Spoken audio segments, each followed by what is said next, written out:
Mouziza, donc Pedro Mouziza, Pedro Fatou, Trésor Fatou, donc Kafuna Kafu, Mara Kisema, Philo Siala, vous êtes belé, mais non, vous avez un peu de temps sur la bino.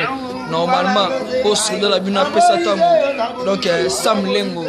Binoto boze belé ba Eli Biongo ba Tony Twingi ba Getze Samba ba Koza Hilaire na Londres ba Ser Nanga Kwani ba Papa Sui ba Bobby de Londres donc mo kontina ngai Ibrahim Yanzambe mama onde ngoyo te mama ngoyo na zonga nano donc ba sa ile mabe ba informer nga mabe nzora ndeza yino mbongo te bana Londres donc munoko pe betara libaku talaraga Obimaki de atro, Obimaki bimaki mais tout retiré à mon pème tout retiré. Dans Siga Bozomona Oyo, des gars ont le la coûte exacte. C'est Ibrahim Yanzambe.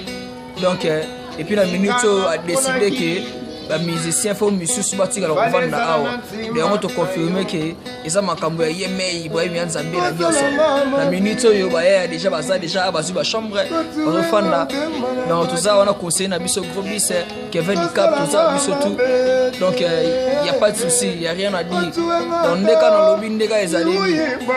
La minute yo ngapa na bundana awa mikolo mo corps pe tatabana na luka pele siga repo fona zananga awa.